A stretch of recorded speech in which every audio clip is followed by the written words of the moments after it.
Hello, everybody. Hey, Frank. Oh, Frank. Hello. Okay. All right. Mùa nó chưa mới vào mùa hả? How you guys doing? Doing Good. How good. you doing? Okay. Ở bên này, Um, có hả? well, I just have to grab my books. okay. Thank you so much for taking your time to join our Zoom today. Thanks for always serving here.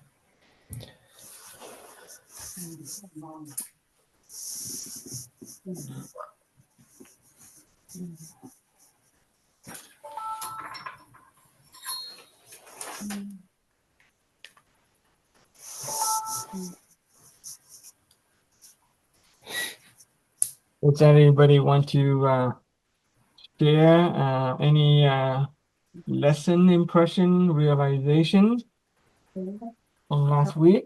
Gì đó là nghe là không tiêu tài Mm, đất đai đấy.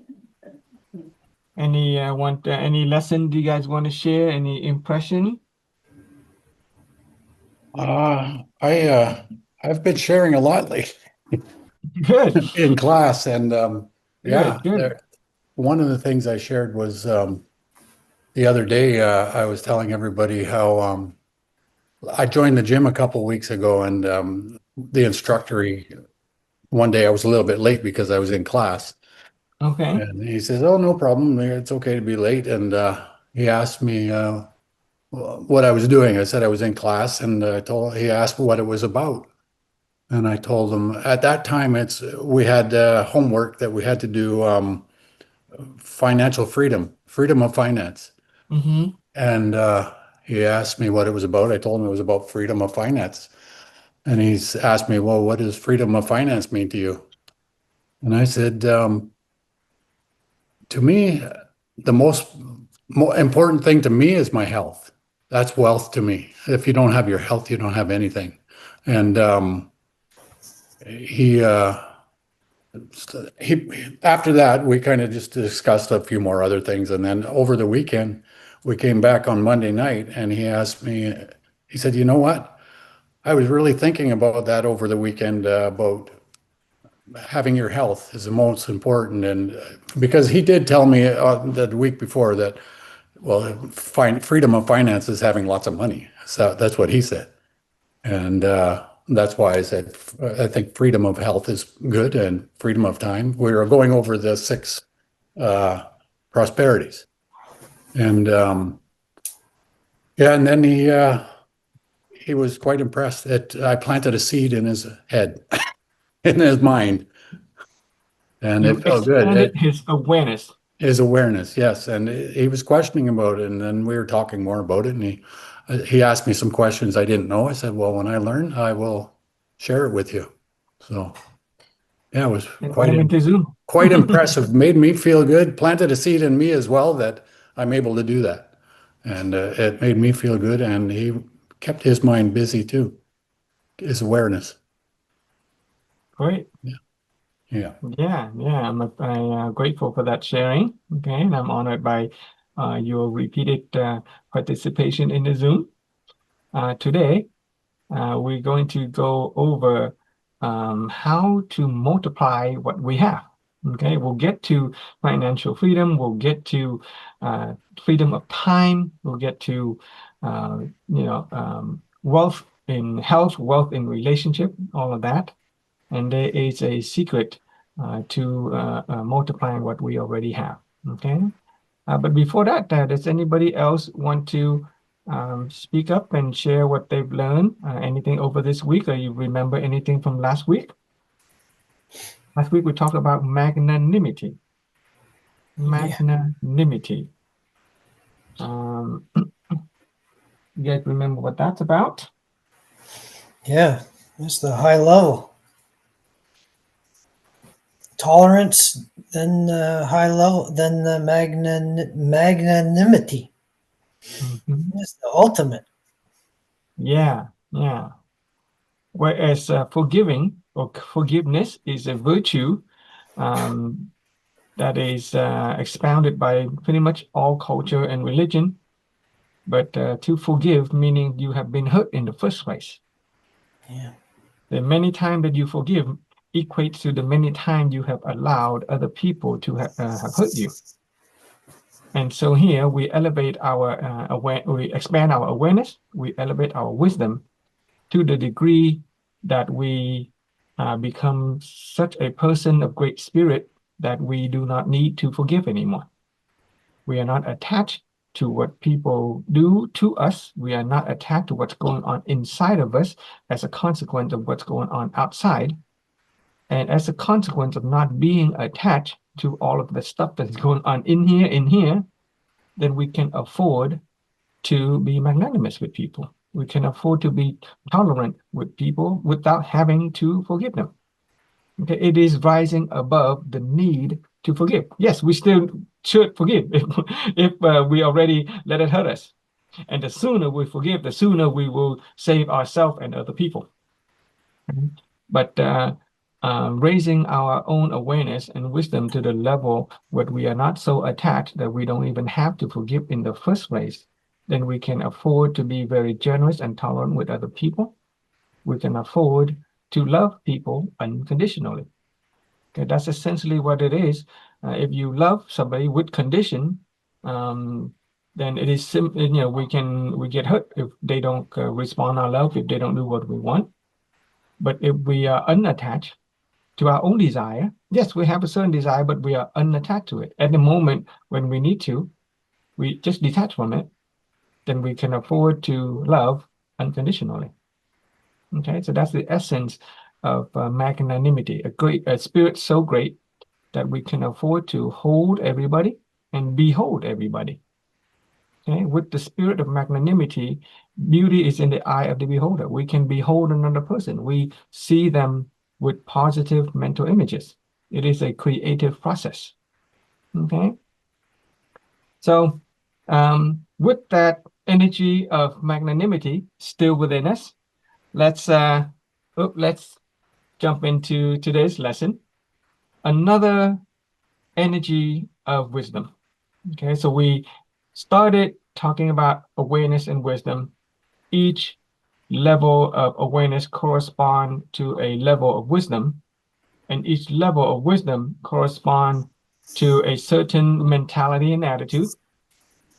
And those are energy that we can tap into, energy that can help us enrich our life, protect us from negativity, at the same time, provide us with the kind of life that is worth living. Okay, it is essentially a question on what does it mean to be a human being? What does it mean to be a human being that is living in peace and happiness? Okay, and so let's jump right into it. We're going to talk about an energy of mental and attitudinal energy, an energy of wisdom called honoring gratitude. You may notice me saying that I am grateful for your presence and I'm honored by your participation. Okay, so honoring gratitude is an energy level. There have been scientific studies that have been determined that people who carry the mentality and the attitude of gratitude and honoring gratitude, they can measure their energy level and they tend to be very high. And as a consequence, those people also experience a very positive outcome in life. Imagine a person who honors everything, honor the moment, honor the people around them. Imagine a person who is grateful for everything. Imagine a coworker who is grateful for their job, right? A spouse who is grateful to be married, a parent who is grateful to have their children. Imagine the kind of life that we have when we can carry the energy of honoring gratitude. Now, the principle of light, as we have studied, is always at work. Okay, remember the principle of light. Wherever there is light, there is no darkness. And then wherever there's not darkness, there's not enough light. So if honoring gratitude represent the light that is in our life or in our house. Hello, chị Lan Anh, thank you for joining us. Okay, we're talking about honoring gratitude today.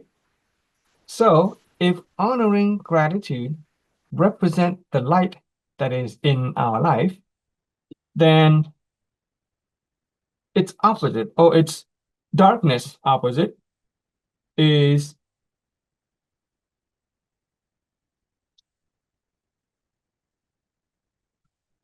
resentment and blame.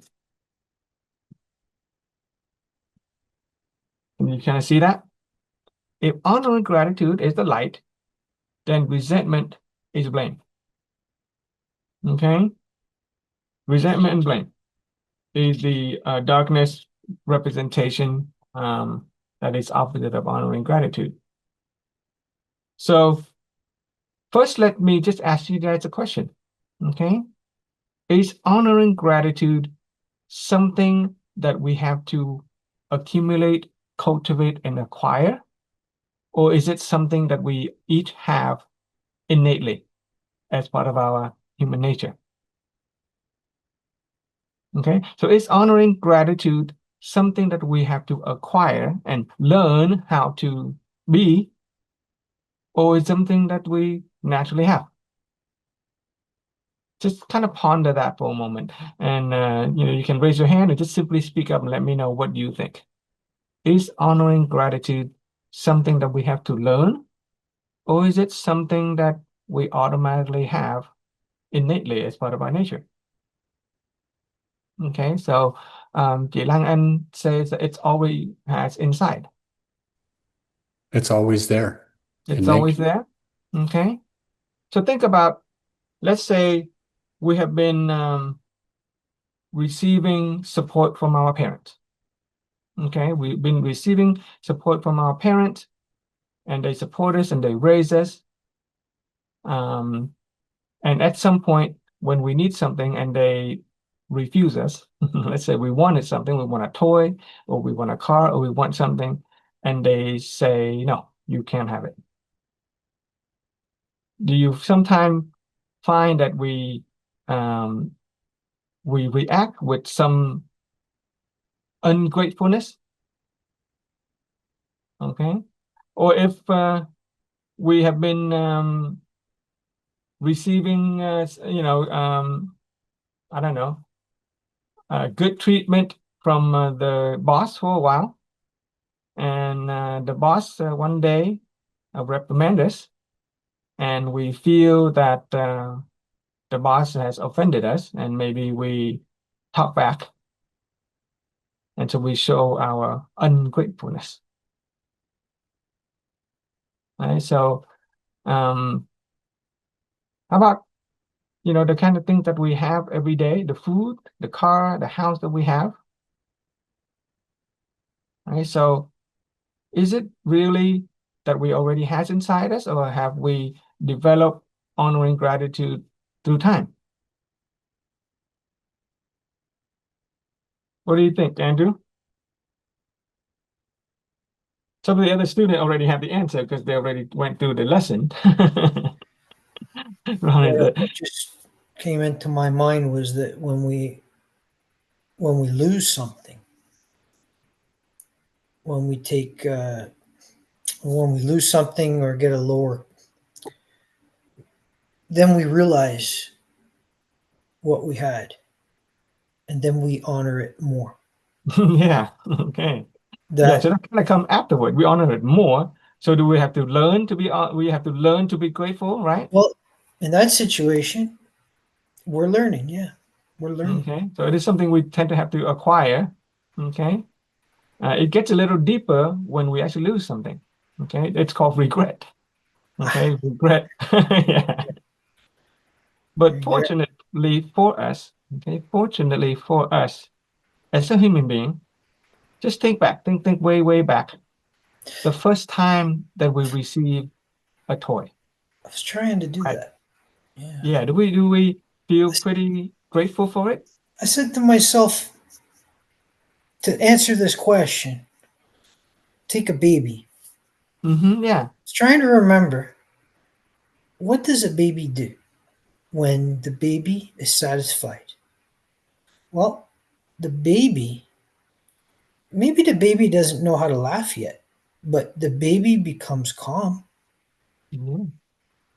So if a baby can show, that's showing, that's, isn't that honoring and gratitude? Yeah. So if a baby can do that, baby must be born with that. So we must have that. Yeah. Yeah. Okay. And then I guess we forget about it as we go along. There you go. Yeah. So it's a baby. And that's why we Well, come to it's Frank. okay. So it's a baby, it's a child, right? The first time we receive a toy, the first time we receive a present or even a hug, we are very grateful. It is a natural instinct part of us to receive something of value, and we are very grateful for it. It is an energy level that each of us carry with us, into this life. Okay. The first time that, let's say you're driving on a road, okay, and your car breaks down, and somebody comes and help us, we tend to feel very grateful. The first time that our special someone look at us, we feel very grateful. Or the first meal that our spouse cook for us after we get married or something, we feel very grateful. And we are very honored by it. Yet somehow, over time, that gratitude tend to fade away. We are no longer honored by it. And when we are no longer honored and grateful for it, right? This is the light. If this is the light, and by the principle of light, when the light is gone, guess what? The darkness is present. Resentment and blame appear into our life, even before we know it. It is because that the thing that cover up honoring gratitude is the veil of taking for granted. Yeah, taking for granted. We expect it. It becomes a norm. Just like dinner. When the first time our spouse cooked us dinner, after we get married, we are very honored by it. Okay, we feel very special. First time we go to work and we come home and we receive dinner on the table, we feel very honored by it. We are very grateful for it. But after a while, we expect dinner to be on the table. And one day, when we come home and we don't see dinner, and immediately we start to resent and blame. Why didn't you cook today? All right. Or an employee, when he or she first is hired for a job, they're very honored by it, very grateful for the opportunity to be part of the organization, to be part of the engine of value creation. But they go to work day in and day out, and somehow they start to take for granted the work. They take for granted the paycheck. The first paycheck, they're very grateful for it. Many people celebrate the first paycheck, right? And anybody remember the first paycheck? Some people celebrate, invite friends and family, take them out to dinner. Wow, my first paycheck. I feel very honored by it. I'm grateful for it. But after having received many paychecks, we start to take for granted. And then one day, if let's say the company is late on paying us, we immediately resent and blame them. Or if economy is bad and the company is not doing well, they don't give us a raise, so our paycheck isn't as good as we expected, we start to resent and blame.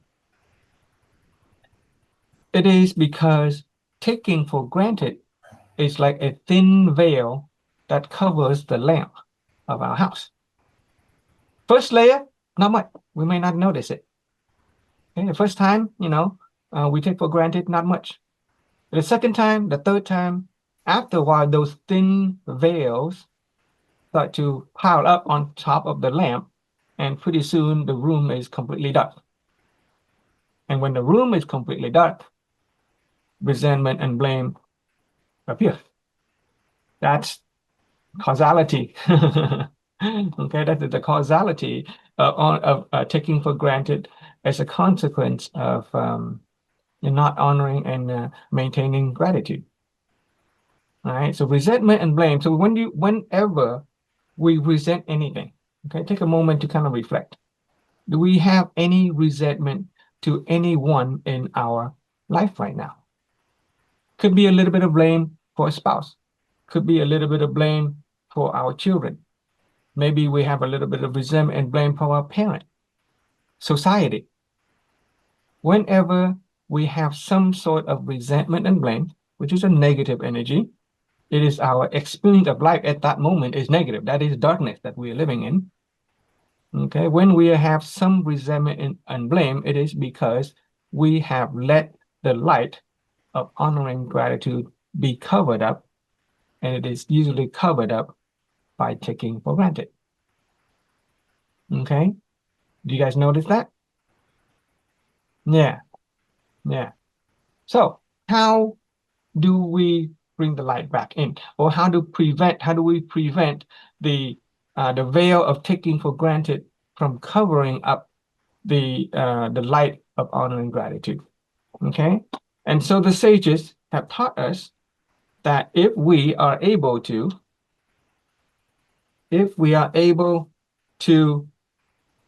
maintain a different light, a light of being touched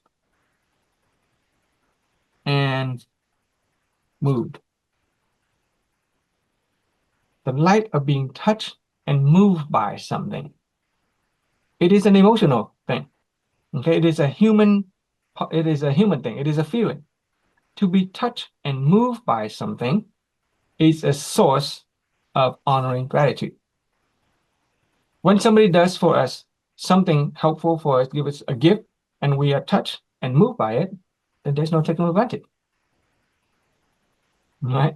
But if they keep on doing it and we fail to maintain the light of being touched and moved, okay, when we are not in touch with our own emotion, we fail to be moved by the act, the good act that somebody has done for us, then over time, taking for granted will come in, and then honoring gratitude goes away. And before we know it, we start to resent and we start to blame other people. Okay?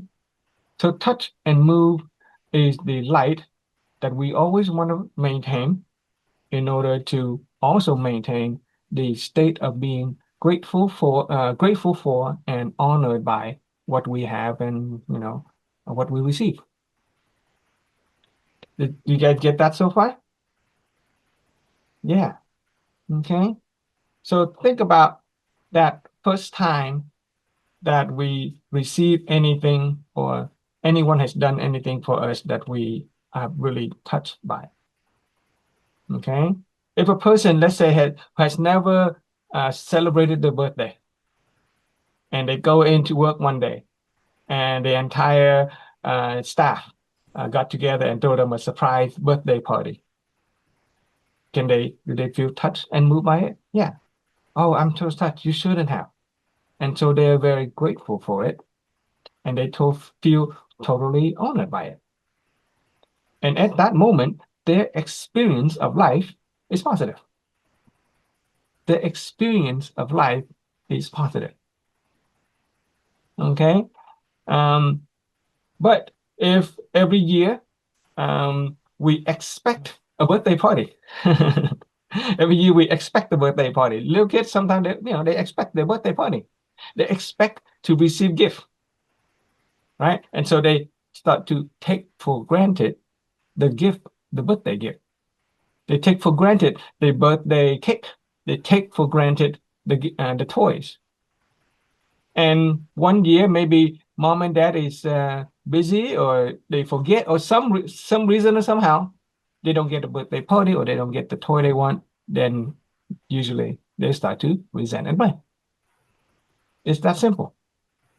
When a person is not touched or moved, they usually take for granted. And when taken for granted is presence, they fail to honor, they fail to be grateful, and then the darkness of resentment and blame will come in. Until you take a look at the world today. Let's say celebrities and politicians.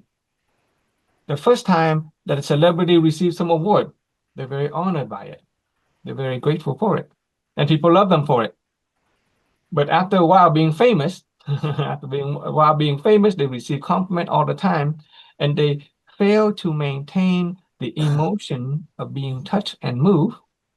They will start to take for granted. Maybe they become arrogant. The moment that happens, honoring gratitude is gone, and it's simple for the person to turn to resentment and blame when somebody criticize them. Why do we find this to be true in our own life? Let's turn it over to you guys. Let's do a little bit of sharing. What is your own experience, your human experience, with respect to honoring gratitude, with respect to being touched and moved by something or someone? Go ahead, your turn.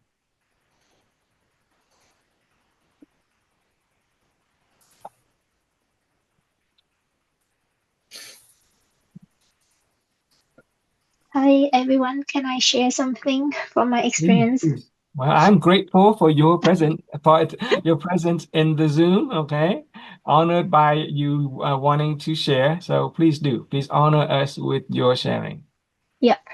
So I used to work with kids, and then that experience helped me a lot on understanding about gratitude and honor.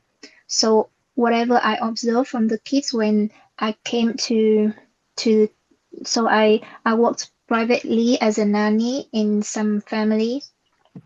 So when I came to their house, they were very happy. So at their age, they may not express that gratitude yet, but the way they show me, they're very happy, they're very cheerful to see me. So I find it as a very like instinct feeling from them that inside of them have kind of natural joy and gratitude for others when they see someone. So that has taught me that why I can't do like that to everyone I see in my life or I meet in my life.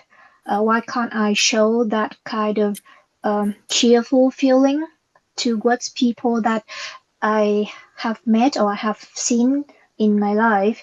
So after that, and then it went to another experience in my wedding. So as I come from Vietnam, and then in a small town, so when we had a wedding between me and my husband, we did not rent any service, so we did by ourselves.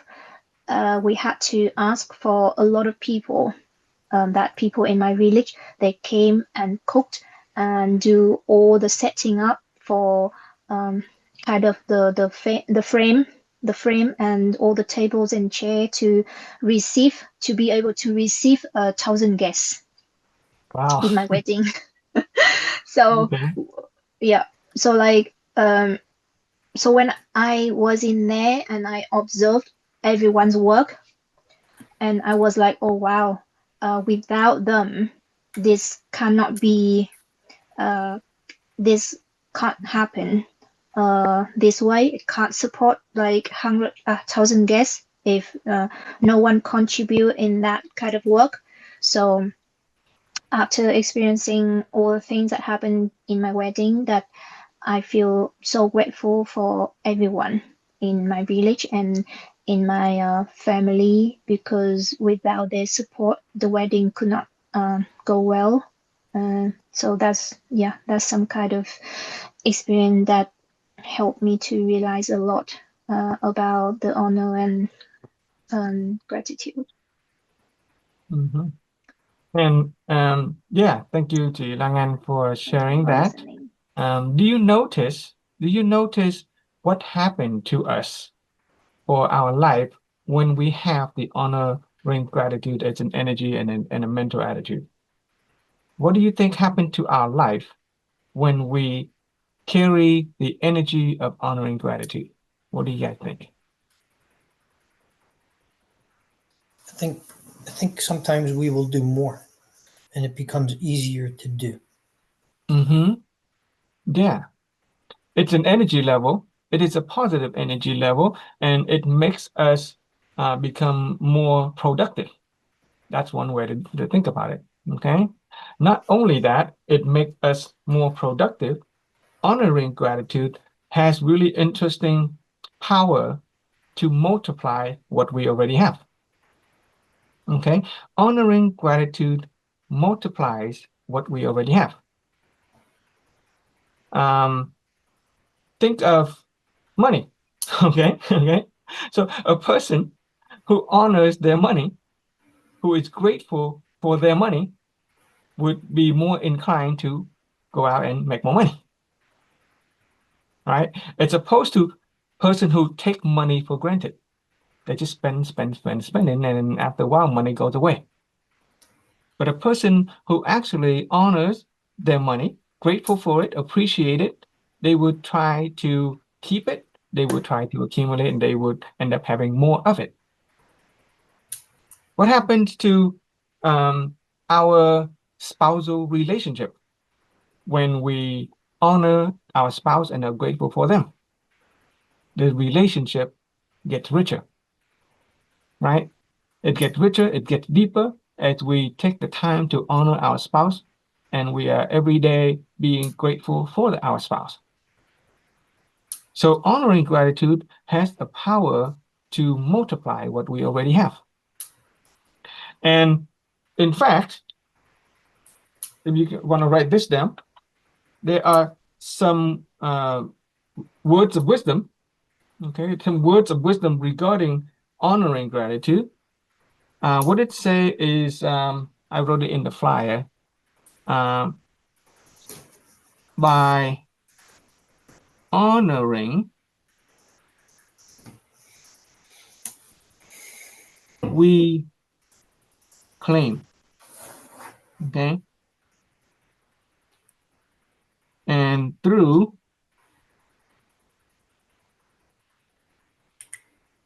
gratitude,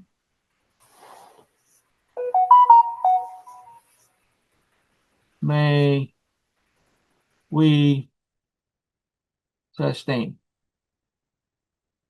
By honoring, we claim. Through gratitude, may we sustain.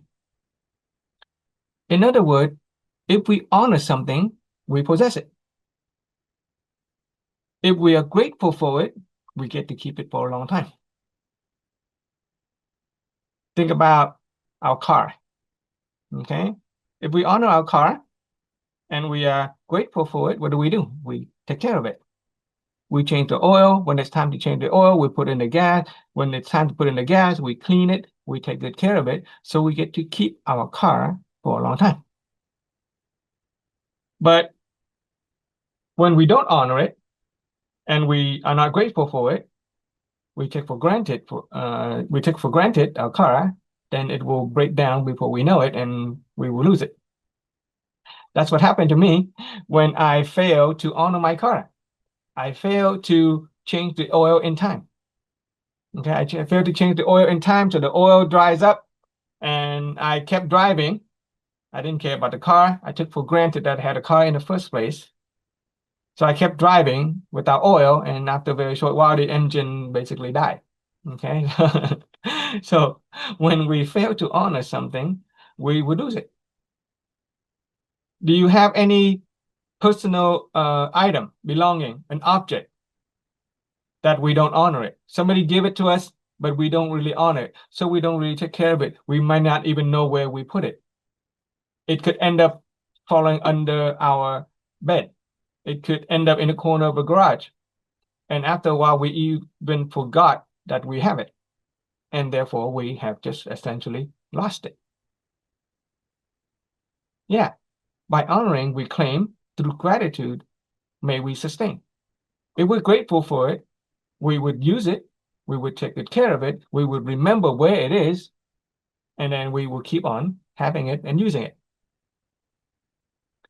It is especially true with our spouse too, okay? If we honor our spouse, then we can claim our spouse. Through gratitude, we may sustain our spousal relationship. In fact, there's the second saying, one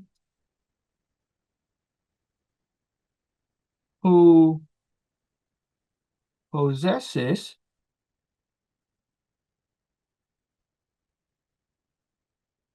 does not honor, then one who honors will possess. Okay? With respect to material possession, have we ever had any object or a belonging that we don't really, care to have it, but somebody else really honors it? They really like it. They enjoy it, and so we want to give it to them. One who honors will possess it. We just want to give it to them. Same thing with our spouse.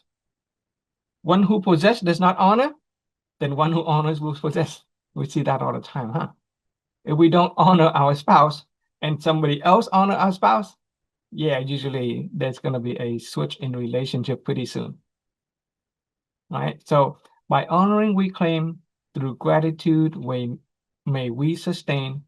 One who possesses does not honor, then one who honors will possess. Okay, that is seem to be part of the law of causality of human life and experience with respect to honoring gratitude. And last one is, I guess I kind of already mentioned it. Honoring gratitude multiply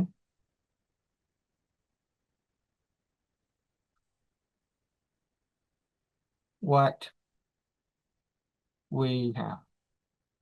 Okay. So, do we honor our body? Are we grateful for the health that we have today? If we honor our body, then we will take care of our body. If we are grateful for the health, then we will take care of our health, and we will get more health. Which is totally, this is the principle of life. Okay, which is totally different from trying to get rid of illnesses. The World Health Organization has a definition on health that says health is a state of complete physical, mental, and social well-being, and not merely the absence of disease or infirmity. Okay, not merely the absence of disease or infirmity. In other words, a healthy person is not sick. That's simple to understand. But a person who is not sick is not necessarily healthy. Okay, a person who is not sick is not necessarily healthy. Because if you are not sick, let's say you get sick and you go and remove the illnesses, the sickness, by taking medication, getting surgery, going to the doctor will help us remove our illnesses and infirmity. But if we don't get healthy, the sickness and the infirmity is going to come back. Okay, that's an important point that I wanted everybody to understand. If we remove the illnesses without getting healthy, then the sickness will come back. That is a statement on the principle of light. If we try to remove the darkness without actually bringing light into the room, then the darkness is just going to come back. Same thing with honoring gratitude for our health and our body. If all we do is take medication to remove the sickness, we will find ourselves always looking for medication and remedy to our sickness. But if we proactively get ourselves in a state of health, then when we are healthy, if our body is in a state of balance, if our mind, if our spirit, our emotion is in balance, then there is no room for illness to take over our life. We will be healthy longer. Okay, I just want to share with you guys that today is the first time that I was able to swim 4 kilometers, okay, in the pool. Okay, I think 4 kilometer swim is one of the three-legged legs of the Ironman competition. I think you have to swim 4 kilometer in the ocean, and I was able to swim 4 kilometers today. In the pool, not yet in the ocean, but I was able to do that under 2 hours. I think an hour and 50 minutes. And that is my way of honoring my own body, my way of appreciating my own health, to exercise. Swimming allows me to get into that state of balance, that state of near emptiness. I just focus on one stroke after another, just kind of floating through, just controlling my breath in and out. And it's a pleasurable thing. And I started out, huffing and puffing after just a few laps, and I was able to increase it to about 1 or 2 kilometers. I basically didn't start swimming seriously until couple months ago. So today is October. I think I started after the graduation from the master's program in Vietnam. So that was only like two months ago, right? So I've been swimming 1 kilometer, 2 kilometer, and then finally today I had some time, and then I went all the way to 4 kilometers. So that is one way that we honor our body, one way that we honor our health. And I do that while thinking about other people, while thinking about my wife, about my son, about the Zoom, about you guys.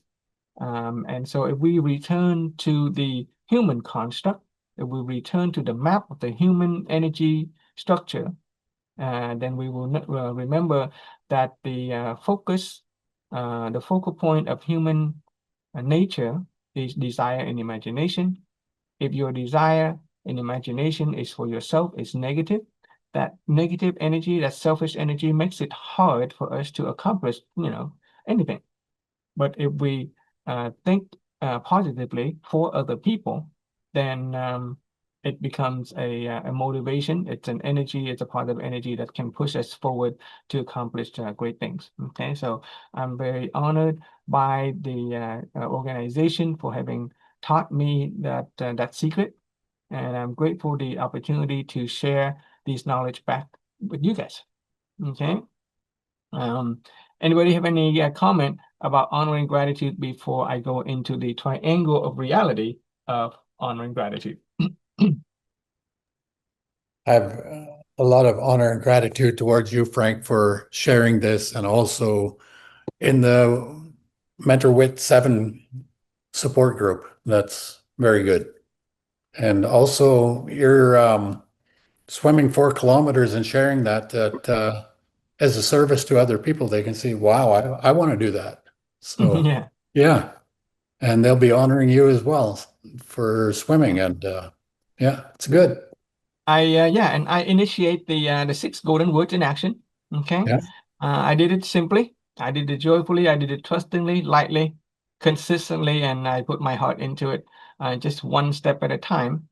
And one of the secret that I was taught is the energy of the initial stage, or the energy of the early days.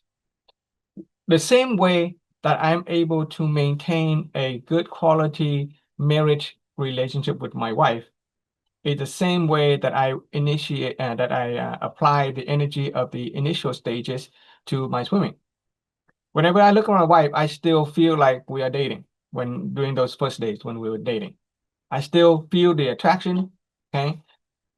And that initial stage is a powerful emotional energy that can help us be very productive toward that goal of maintaining a relationship. Same thing with any exercise. By kilometer number 3, I was getting tired, but I switched my mentality and I said, I'm just getting started. I'm just warming up. It took me 3 kilometers to warm up. Now I'm getting started. And so when I switch my mentality from, oh, I'm tired, 3 kilometers already, to, oh, I'm just getting started. It is the mentality of getting started, of the initial stage, the early days, that allows me to complete the last 1 kilometer with ease. And it was, in fact, with ease. It seemed to fly by really fast. In fact, when we did the squat, right? Squat, standing up and kneeling down, squatting down, most normal people cannot do more than a few hundred. But the people in the weight organization can do 5, 10,000 with no problem. Not because they did 10,000 squat, but in fact, they did only 1 squat. The people in the weight organization who did 10,000, I think the record was like 23,000, right? 23,000 squat. If we asked them, how were you able to do 23,000 squat? They say they didn't do 23,000 squat. They only do 1 squat. They just happen to repeat it 23,000 times. As if every squat is the first squat. And they do it with the energy of honoring gratitude. They honor their body. They are grateful for the opportunity to do it. It is not a chore. It is a pleasure to do it. You just can't do it one, and then you reset. You do it another one, and you reset. You do another one, and you reset. And after 23,000 times, you're still doing the first one. Okay. And so there's a lot of power in being able to shift our mentality to the early days, to the initial stage, and to maintain honor and gratitude for whatever it is that we're doing. Okay, so that's the physical aspect of honoring gratitude. Same thing with our marriage partners. Okay, we think back the first time we meet. Oh man, it's the euphoria is there, the love is there, the excitement is there, the attraction is there. If after a while, those are emotions of being touched and moved, right? We are touched and moved by the fact that the other person has paid attention to us. We are touched and moved by our attractive partner. But if after a while we fail to maintain that energy, that emotion of being touched and moved, if we fail to maintain that initial stage, then the veil of taking for granted would start to cover up. Okay, when the veil start to cover up the honoring gratitude, then before we know it, we resent each other, we blame each other. Okay, but fortunately, in this philosophy, we have many tools. Okay, we have the root cause of life begin with me. I don't blame other people. I don't blame myself either. But the root cause of life begin with me, and I can always restart. I can always recreate. We can always reinitiate the energy of being touched and moved. Okay, and by maintaining touch and move, we make sure that honoring gratitude does not come, taking for granted does not come into our house, and thereby the light of honoring gratitude would always be lit, and that also means that resentment and blame has no room either. Okay, so the idea is to do this. Okay, we want to make sure that we get rid of that, so that resentment and blame does not come into our life. And then we always have the light, okay, the light of honoring gratitude always lit in the house. Okay, so let's see if we can put honoring gratitude in the reality triangle. Okay, reality triangle is one of the three main tools in our philosophy. It is a system of reference.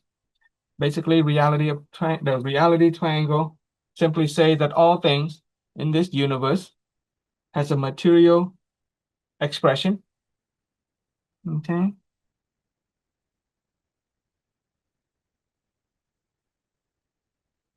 Let's open up the triangle and just write it like this.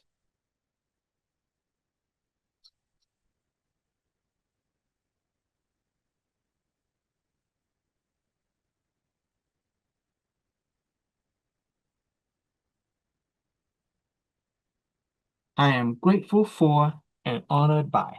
Okay. So the reality triangle of honoring gratitude basically has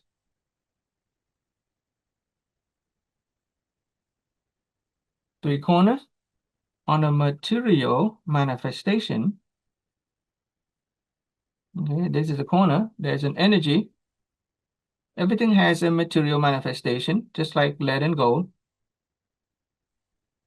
It comes from a certain energy signature, and those energy signatures come from a basic structural makeup that we simply call information.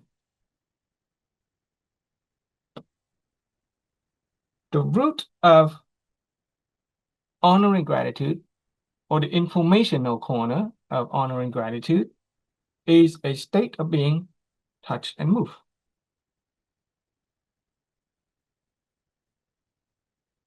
Touch and move. If we can maintain the energy or the emotion of being touched and moved by someone or something, then we can maintain honor and gratitude.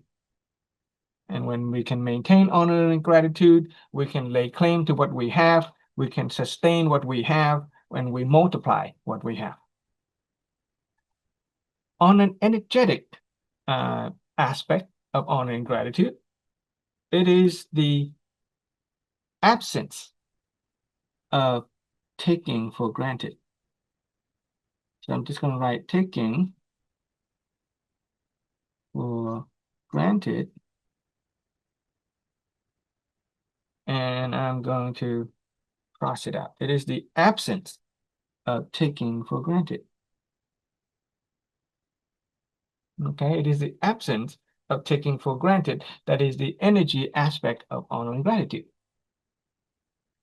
Okay, and on a materialistic or on a material expression of honoring gratitude, it is the recognition for the usefulness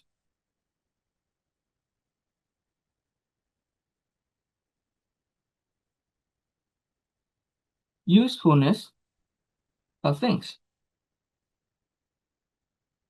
and the significance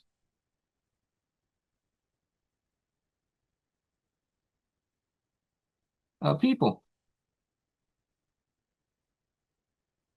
Okay, the usefulness of things.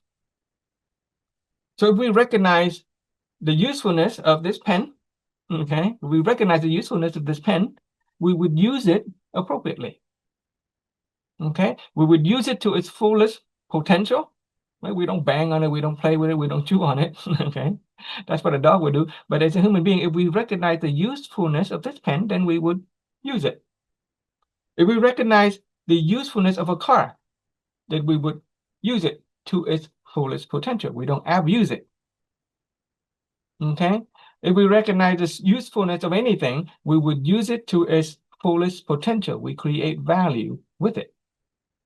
When it comes to people, it is the recognition that they are significant, that they're important, that they have some meaning to us. Especially when it comes to our spouse, our children, our coworkers, and the people that we have to deal with on a regular basis. So if we find ourselves having to resent anybody in our life, that means our experience of life at that moment is already negative. If we want to turn it around, first see if we kind of find some reason to be touched and moved by them. Just the fact that they are present in our life. Look back, maybe they've done something great for us. If it is our parent, we should be touched and moved every time we think about our parent. because without them, we would not even be alive. We would not even be thinking. We would not even be living. Okay. So we should always feel, touch, and move when thinking about our parent. We should always feel, touch, and move when we think about our spouse or our children. And every time we touch and move, then naturally there's no taking for granted. It's just absent. And that is when we recognize the significance of the people in our life. Okay. And when we carry the energy of honoring gratitude, especially with respect to people, what we're also doing, remember last week we talked about the golden rule, we talked about the causality, we talked about the spiritual dimension of good deed and bad deed. Whenever we do something good for other people, we cause them to feel good, we cause them to go positive in the energy structure, then we earn a positive seed in our good fortune account. If we help a lot of people, make a lot of people feel good, satisfy their desire for wealth and resources, satisfy their desire for beauty and form, satisfy their desire for identity and fame, satisfy their desire for eating and consumption, satisfy their desire for rest and recreation. When we help another person satisfy those basic desire, they feel good, we earn a positive credit in our good fortune, and our life will get better. We will encounter more fortunate circumstances. Okay, especially when it comes to our relationship with that person. If we honor anybody, if we're grateful for them, then we are elevating our affinity with that person, our attraction toward that person. Just think about a person who's very grateful to you. We help them and they feel so great. They thank us. They want to give back. Then when that happens, do you want to help them some more? Usually, right? As opposed to a person who is ungrateful, right? We help them, and they're ungrateful. They don't even say thank. Then we don't want to help them anymore. Our affinity with that person has gone down. But with respect to a person who's very grateful, oh yeah, we want to help them. Keep on helping them as long as they keep on being grateful. And so for ourselves, if we honor another person, if we are grateful and show our gratitude, find ways to give back and pay forward, then it will increase our affinity with that person, our attraction toward them. They would want to help us more.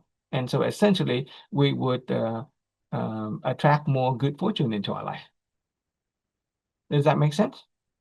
The power of honoring gratitude multiply what we already have.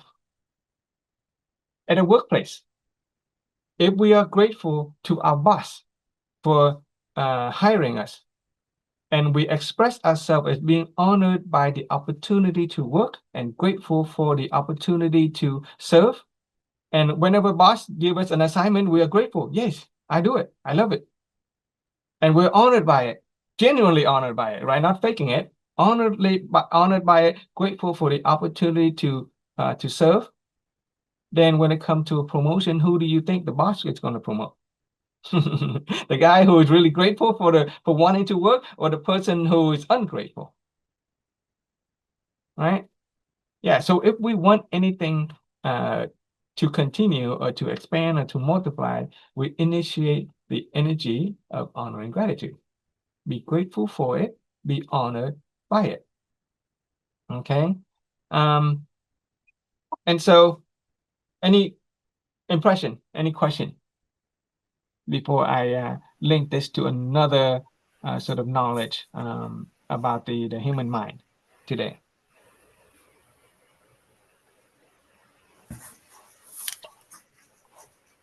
Okay. When it comes to knowledge, okay, as we said, honoring gratitude multiply what we have. If we honor the knowledge that we have, then we multiply it. If we're grateful for the opportunity to learn, then more lesson will come to us. If we are honored by the chance to grow and mature, we're going to get more chance to grow and mature. Honor and gratitude is an energy of wisdom corresponding to level 1. Right? We have level 1, level 2, level 3 wisdom. We will go back to level 3 wisdom later, but last week we talked about level 2 wisdom, which correspond to level 2 awareness, root cause of life begin with me. And level 2 wisdom is creating positive image. With honor and gratitude, it corresponds to level 1 wisdom. With level 1 awareness, right or wrong, true or false, good or bad, a person of wisdom will pick and choose the positive out of the negative, will choose the good instead of the bad. A person of wisdom, upon encountering a challenge or an adversity, instead of focusing on the problem, a person of wisdom will honor the lesson and be grateful for the opportunity to learn and grow. Okay, that is level 1 wisdom, corresponding to the energy of wisdom, level 1. When we encounter any problem, instead of focusing on the problem, that's just awareness, we now have wisdom. We proactively choose to honor the lesson, and we be grateful for the opportunity to learn and grow from it. Be careful not to honor the problem. Be careful not to be grateful for the bad thing that happened. Okay, don't say, I'm glad you did it for me. No, I'm glad you hurt me. No. Okay, thank you for hurting me. No. No. What you could be grateful for, you get more of. You want to be grateful for the lesson. You want to be honored by the opportunity to learn and grow from that lesson. And as a consequence, our growth is going to multiply really fast. Okay, and that is why, and I will repeat this again, and we did not, emphasize this before, but we keep on saying this, and every time we begin a sharing, we always do this. Lesson, impression, realization. Okay, so if we honor the lesson and we are grateful for the chance to learn, we don't take for granted, then every day, every moment in our life, there is always something to learn. There's always something great that can impress us, that can bring us closer to a realization of something greater about ourselves and about life. Okay? Lesson is anything new. Impression is anything that we can find applicable. And realization are the answers to our long sought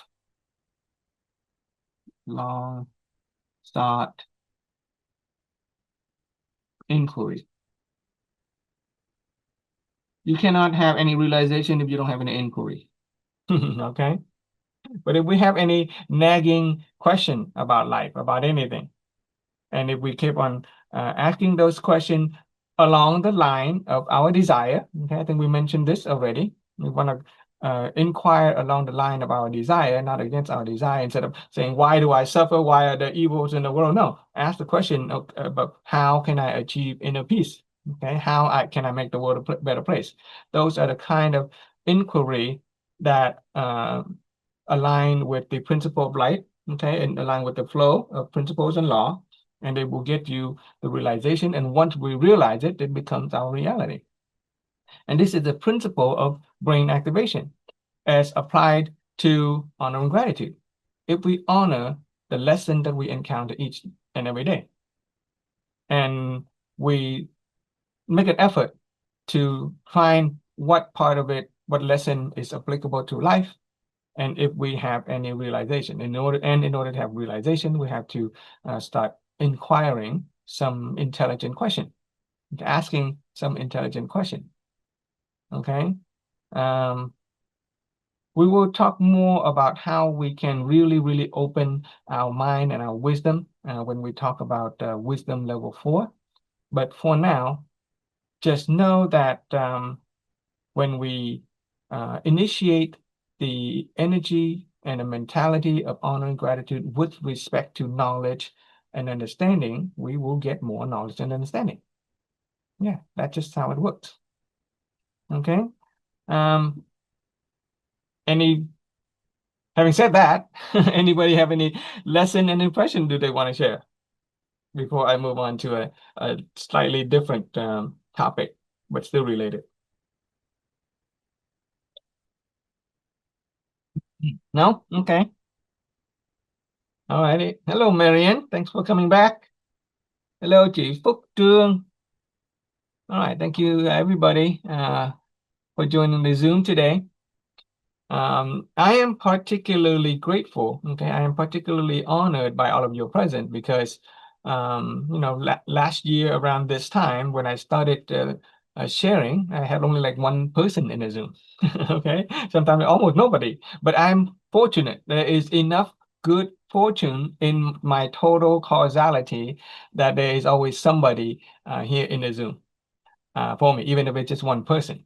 But now, on average, we have, sometimes the fewest is like 2 people, and sometimes we can get up to like 9 or 10 people. So I'm very grateful for your presence. It is a gift that you guys are giving to me. Okay, we'll talk about 7 great gifts of life at some point.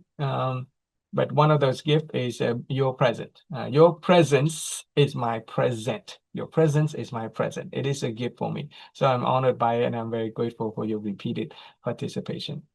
Okay. Okay. Let's talk about the subconscious mind. Okay. Let's talk about subconscious mind and how honor and gratitude play a part with it, how magnanimity play a part with it, and how serenity, which is another energy that we briefly mentioned when we first started this whole sharing on understanding humanity. Okay. Our subconscious mind. Human being, we have a conscious mind and the subconscious mind, right? Scientists have been able to sort of measure the amount of percentage of our mind that we use. And they've been able to determine that human beings use only about 10% of our mind. And only 3 of them is actually part of our conscious volition. Everything else is just kind of unconscious. Our brain is doing its thing to keep ourselves alive. So we only use a tiny part of our mind. Okay. So what about that big 90% of the subconscious mind? And what is it? What does it do? And how does it influence us? And if we can understand it and access it, then imagine what possibility we could have as a human being in terms of our awareness and understanding, and in terms of our accomplishment. Okay. So I invite you to draw with me. Okay. So let's draw. Let's do some painting today. We're going to draw a garden. Okay. This is the topic of this one is called the operating principle. Operating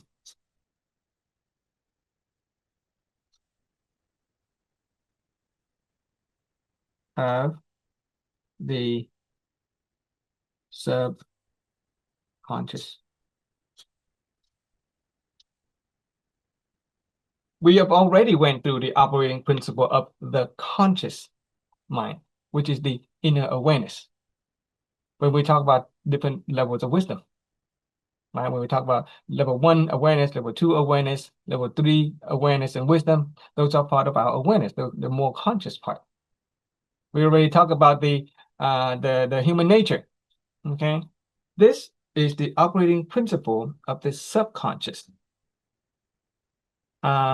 This rectangle, imagine this rectangle to be a garden, the garden of our subconscious. In this garden, there are many different plants and trees and seeds, but to simplify it, we're going to focus on 3 types of seed. Okay, just draw some seed in one color. Okay, just one color, draw another set of seed in another color.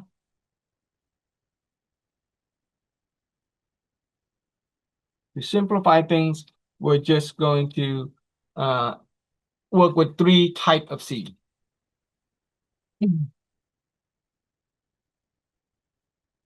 Use different color, blue. Okay, blue. Okay. So there are 3 types of seed. There are many seed in our garden of subconscious, and they can all be categorized into 3 types of seed. Okay. One of the seed is the seed of cognition. Okay, well, the seed of cognition representing all the knowledge. Okay, every seed, every time we encounter a bit of knowledge, a bit of lesson, it is a seed of cognition that has been planted in our garden of subconscious. The seed of cognition. There's another seed called affinity. The seed of affinity. The seed of affinity represent the attraction that we have with other people. Okay, the attraction that we have with other people. There are many people that we meet, and sometimes we have a positive attraction with them, sometimes we have a rather negative attraction with them. So we call them the seed of affinity. And then to keep it simple, we have seed that have already bore fruit. Okay, that's it. Let's call them fruit. So we're going to work with the seed of cognition, a seed of affinity, and the fruit. Now, our garden of subconscious has a gardener. Okay, our gardener, whose job is to cultivate the garden. His job is to water the garden, water the seed, fertilize the soil. Okay, and his name happened to be, let's draw a gardener first. And his name happened to be Mr. Will. Okay, Mr. Will. Mr. Will is our gardener in the garden of subconscious. Now, Mr. Will operates as we command him to. Okay, and how do we command Mr. Will? We command him via our hearing, seeing, talking, and knowing. Okay, Mr. Will listens, does what we tell him, and we tell him how to cultivate our garden by way of our hearing, seeing, talking. There's a talking, and knowing. This is not the true hearing and the true seeing. This is not the true talking and true knowing. That is part of our true self. Part of our true self, our true nature, there's no content. Okay? When we pay attention to the already always hearing, the already always seeing, already always talking and knowing, there's no content. That is just the initial base will. But Mr. Will here is this Mr. Will here operates in the human nature, not the true nature. Okay, do you remember that whole diagram? The true nature is inside, there's no content.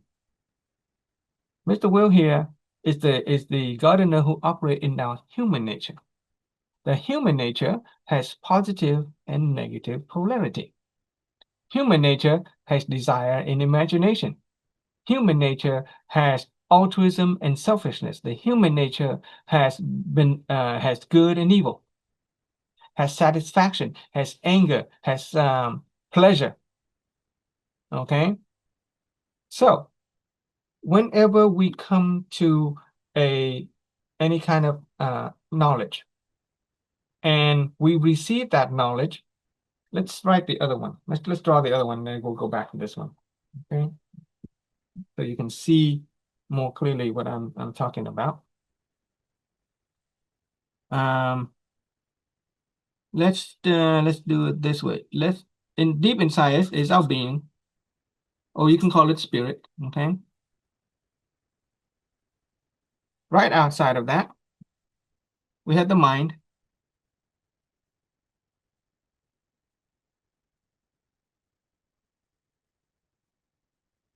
And right outside of that, we have the emotion.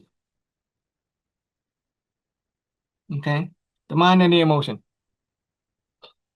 The mind thinks positive, negative, good or bad, right? The mind, what it does, it analyze, this analyze and this differentiate.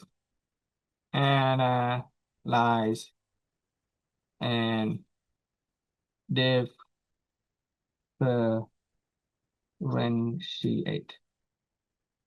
Okay. What do our emotion do? Our emotion react or respond. Okay, so here we're going to use the respond. Our being, all it does, it just welcomely receive. Really balanced, fully balanced, no positive or no or negative. Okay.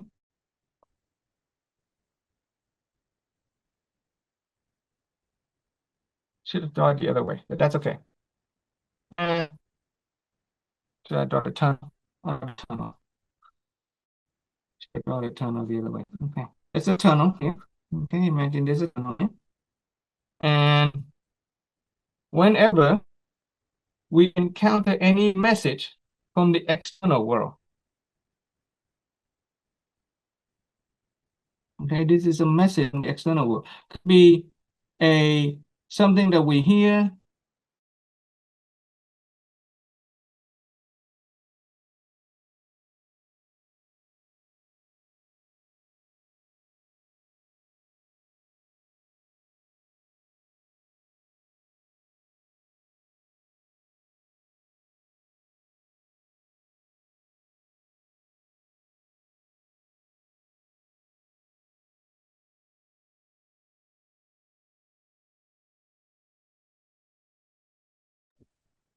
You're muted, Frank. Okay, looked like I got disconnected I had to come back in. Okay, alrighty. So when we encounter any message from the external world and it goes straight into our inner being, we are totally balanced. It does not take on a positive or negative energy charge. Okay, we just receive it as is. But if we receive an external message from the world, let's say somebody call us stupid. Okay, or somebody call us pretty. And instead of going straight to our inner being, we let it go through the layer of our human nature. We let the mind analyze, we let the emotion start to feel and respond. Then it takes on a positive or negative energy charge. Okay?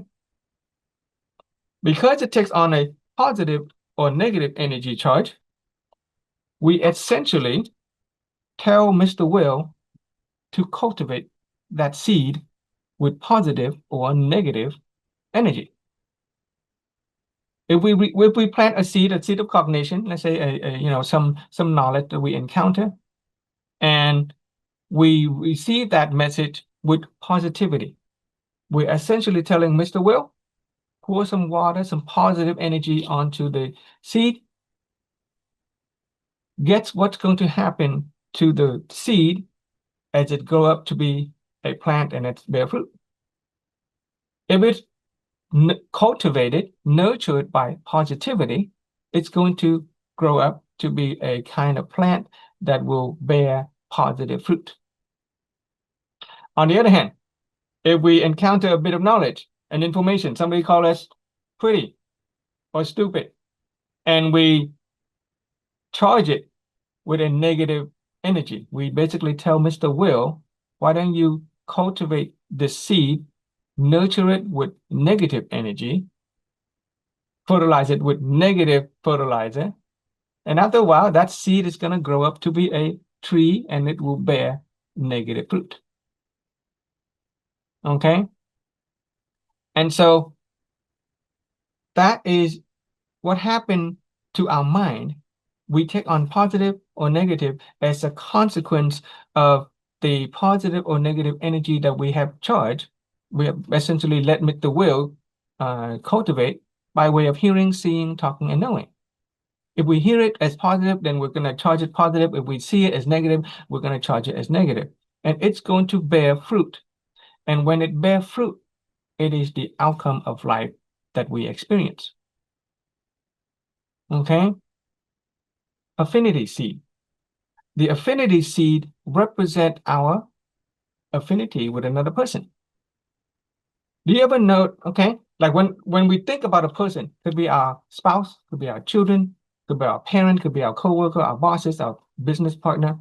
When we think about a person and we have a negative orientation, then that is essentially Mr. Will cultivating that seed with negativity. After a while, that a seed of affinity is going to grow up. It's going to become a tree. It will bear negative fruit.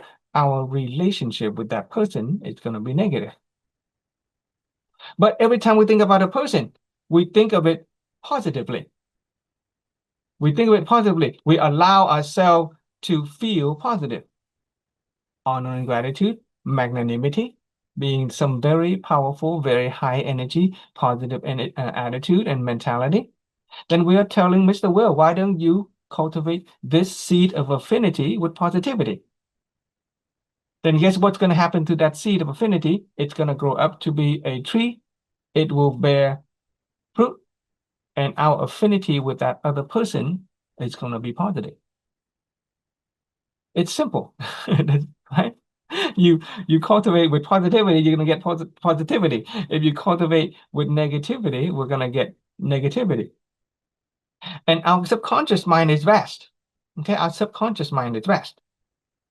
Have we ever met a person for the first time that we don't know yet? We have never met them before.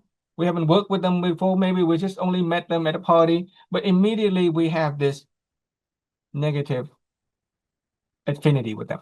We don't like them. They get on our nerve. They may not even say anything yet, but they get on our nerve. On the other hand, we may also meet somebody else for the first time. And it's like, wow, we had this great attraction. Like we're meant for each other. We have this great positivity in terms of our affinity. That at that moment is already a fruit. Okay, that affinity seed with that person is already a fruit. And it is a fruit of positivity. We feel wonderful with that person. We feel so comfortable. They know us. We know them. We are in sync. Why is it that way? Even though we have not met them before in our life. The only science, modern science with the limitation of single lifetime cannot explain those phenomena. With those phenomenon, where we meet another person and we instinctively feel a negative or positive attraction to them, the only way we can explain that is if we have already planted those seeds and we have already cultivated those seeds over many lifetimes in the past. Okay, so this is a religious and faith perspective. Okay, if we allow for the Hindu and the Buddhist perspective of multiple lifetime, then it is possible that we may have met those people in the past. We may have cultivated positivity or negative seed and energy with respect to them. Maybe in our past lifetime, we have a certain relationship with them that is now bearing fruit to be negative or positive. Okay? And so it comes with, and so because of that, and it is causality. Okay? The fruit is the end result, the outcome part of the equation of causality. And just a quick review, the equation of causality is there's two parts. There's the cause leading to the outcome, right? Right, the cause is a seed. The outcome is a fruit.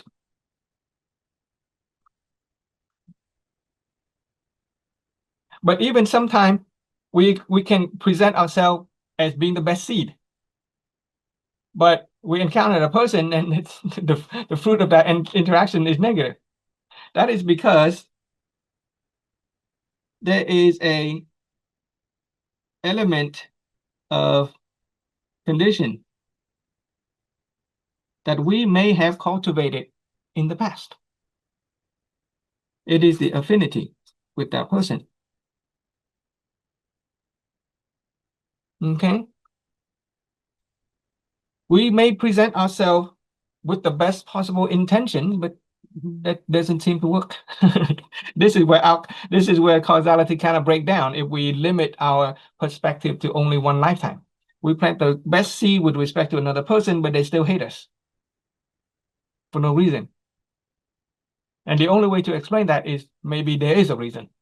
Maybe there is a cause, but that cause extends backward in multiple past lifetimes. We may have done something bad to them and caused them to hate us. They might not even know it, but they only get it on an energetic level. They only feel bad with us. And vice versa. Sometimes we really like a person, or sometimes they like us and we don't like it. So there is something that has happened in the past that have contributed to the affinity. So in this formula, okay, our seed also influence our affinity. Okay. Whereas in previous sharing, we said that, the seed depends on the condition. Well, that is true. But here we're saying the seed also causes the condition. The seed also influences the affinity that we have with another person. Okay. If we come to a person who has an existing negative affinity with us, it's going to take a little bit harder work to change the outcome. It can be done with honor and gratitude, with magnanimity, and with serenity. But knowing that makes it a little simpler, and we don't have to wonder why I'm working so hard in this to make this relationship work, and that person hates me. Maybe because we did something bad in the past, and we are actually having to pay for it. We are reaping the bad fruit, and it's okay. Okay, and so with that, there are the idea. So when it comes to cognition, right, and affinity, there is the concept of let's use this. There's a concept of total causal cognition, meaning what we know today is not just the knowledge that we have accumulated in this lifetime. What we know today is a consequence of all the knowledges that we have accumulated in all the lifetime. Have you ever wondered why two students in the classroom being subject to the same topic and one of them will get it faster than the other one? Two children in the same family being subject to the same condition, right? Condition, family, life, will end up behaving differently. Science would say that it is the DNA, right? They have different DNA, and so they are going to grow up to have different brain, slightly different variation in the brain, and so they're going to receive and process knowledge, and that's fine. That is causality of a single lifetime. But it does not answer the question is why that particular DNA combination. Why did my sister get that particular DNA combination, allowing her to understand this material better than me? And I have this particular DNA combination that I allow me to understand another knowledge better than her. In order to explain those inquiry, we have to allow for the possibility that maybe in the past, I have cultivated my cognition, the knowledge, in a certain way. And she has cultivated her cognition in a certain way, by way of hearing, seeing, talking, and knowing. And who knows how many lifetimes we've gone through. Okay, it is said that the Buddha went through millions of lifetimes. So that is total cognition. Why it explains how and why some of us are able to understand certain type of knowledge more simply than other people. Okay, as if we kind of know it already. Some people are really good with math. Some people math is they can't get it because they have cultivated differently in the past, even though they're subjected to the same lesson in this lifetime. And then the affinity, there is the idea of total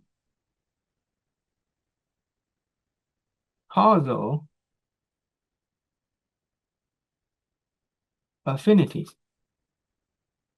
Okay, it explains that our relationship with another person, that not only has it been cultivated in this lifetime, but it has a dimension of having been cultivated in multiple past lifetimes, as if we were made for each other.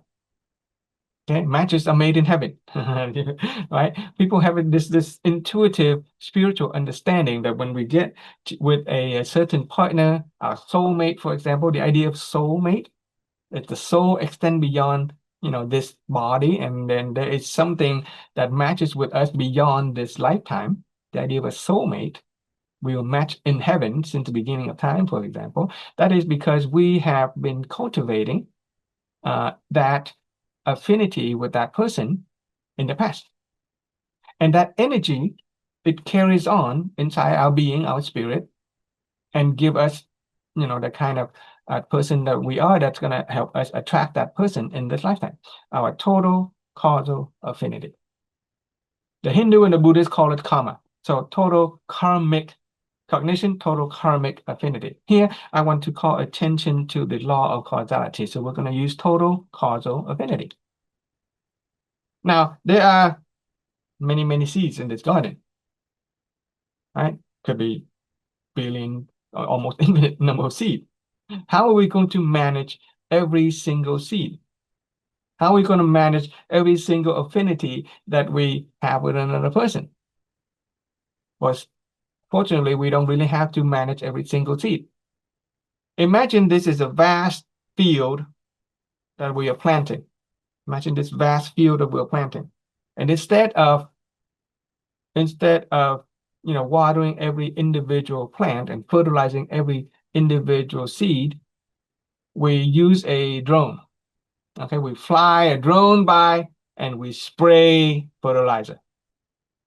And we spray 3 types of positive energy fertilizer. Energy of honor and gratitude, energy of magnanimity, and the energy of serenity, which is inner peace. By wholesale mass fertilizing and cultivating this field, we ensure that all of our seed, all of our cognition, all of our knowledge is going to be positive. All of our affinity with people is going to be positive as well.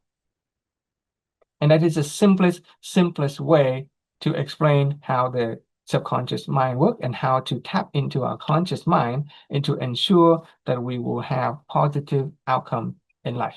That is how we can ensure that the fruit will be positive. We just kind of wholesale be honored by and grateful for whenever chance that we get. Whatever information or knowledge that we encounter, be honored by it, be grateful for it. Total causal cognition. Whenever we meet a person, be honored by their presence. Their presence is our present.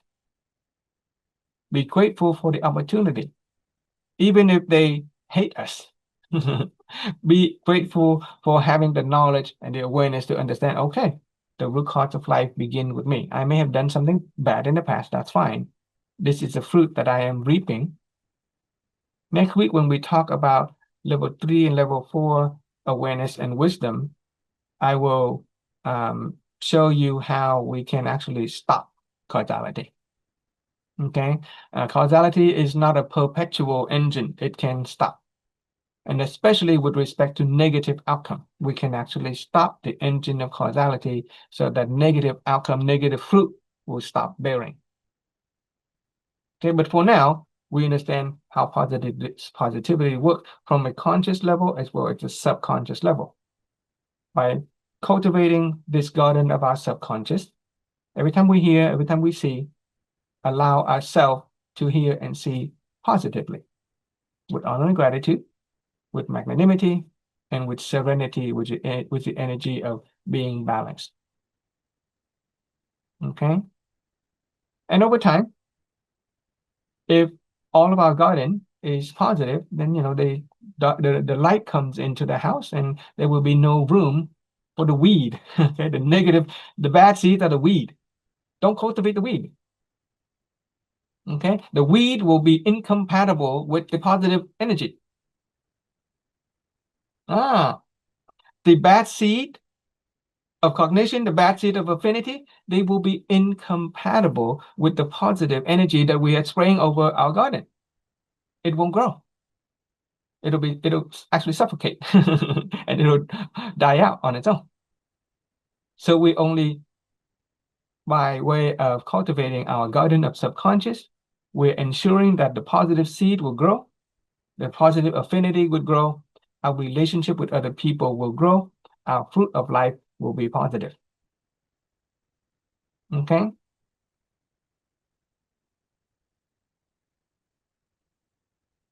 Having said that, do you feel more grateful toward lesson, impression, or realization? So if we share our lesson and impression back, we are essentially activating our energy of honoring gratitude with respect to lesson, the usefulness of things. That's all the material I have today. I don't want to go too long today. Let's stick with that. I'm always grateful for all the lessons. Okay. Yeah. I mean, I've gone over this one many times with you as well, and throughout the course now too. And yeah, it's a lot of what I've gone through, even with that guy at the gym, the instructor, and I planted that seed.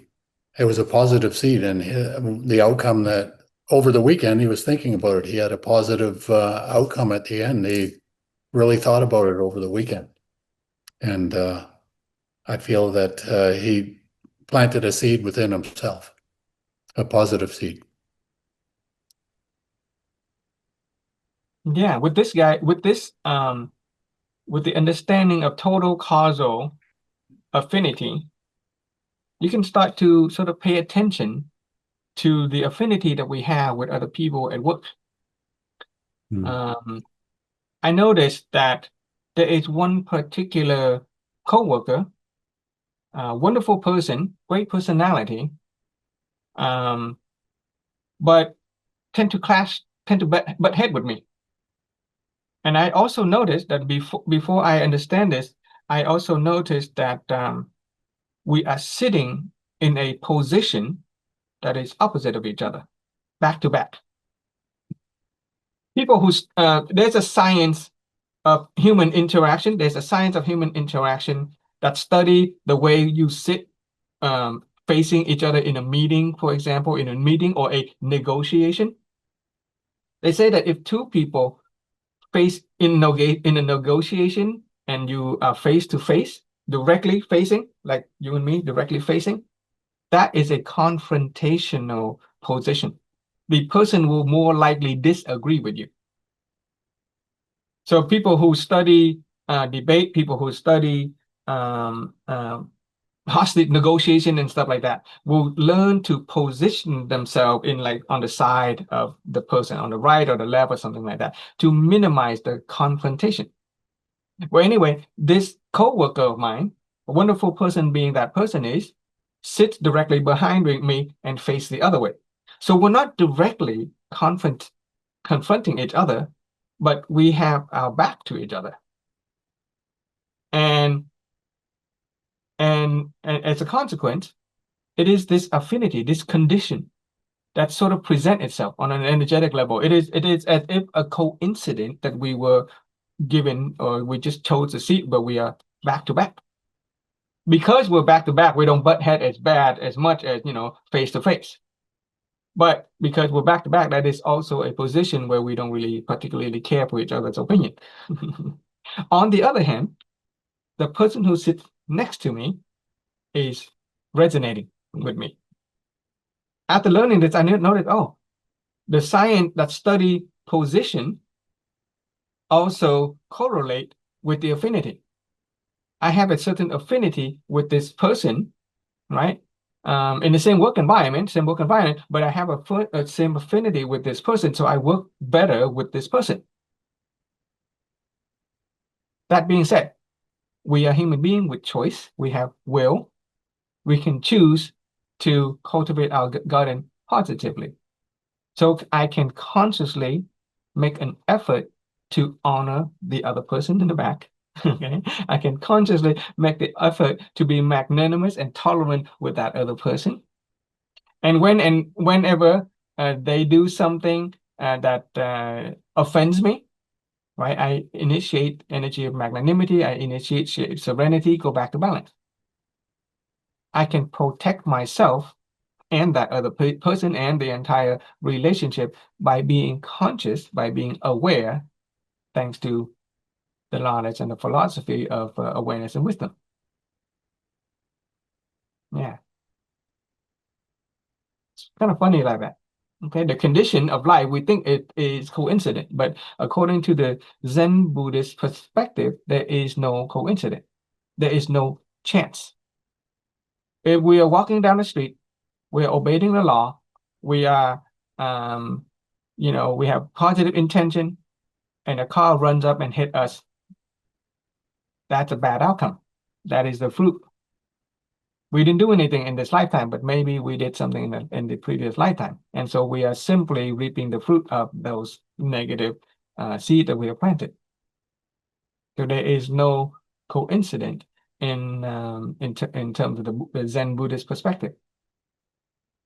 Before we have wisdom and awareness, our life was directed by fate, pretty much. It is as if we have no choice. Things just kind of happen to us. Our life was affected or controlled by or governed by causality. Now that we have wisdom and awareness, our life is still governed by causality. But we can direct it, right? Whereas previously, things seemed to be fate and predetermined. Now, fate is no longer predetermined. Yes, the outcome of life today is the fruit that I have to reap, but I can shift where I go from here. I can change my total causal outcome. Oh yeah, total causal cognition, total causal affinity, and the third one is total causal outcome. Forgot about that one. That's an important one. Okay. Total causal outcome. The outcome of life we have today. Our life today, our experience of life today is the end result of the formula of total causality. Of the seed of cognition, of the seed of affinity that we have planted, and so we now get to reap the benefit or the the consequence, the negative consequence of that outcome. Do to others what you want to be done to you. Every hair on our head will be counted. And every moment of every day, our hair is being counted. Okay, every moment is judgment day.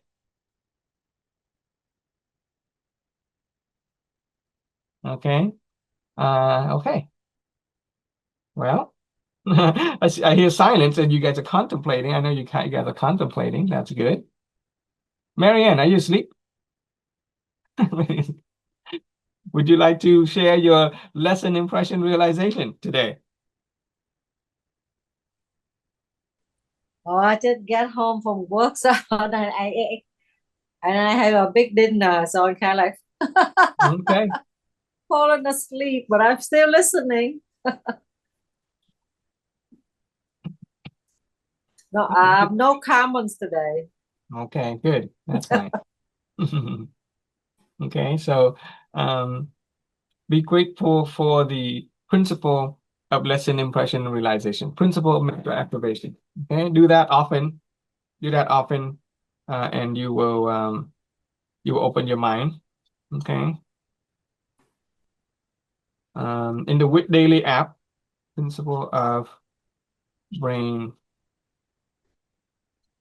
activation.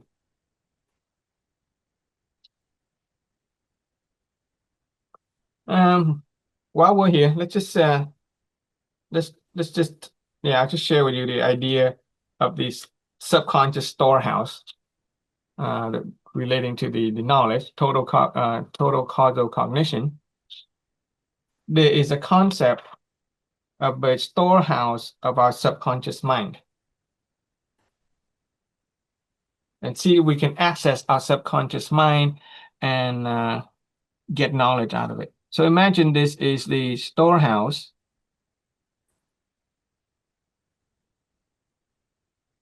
Okay. This is the storehouse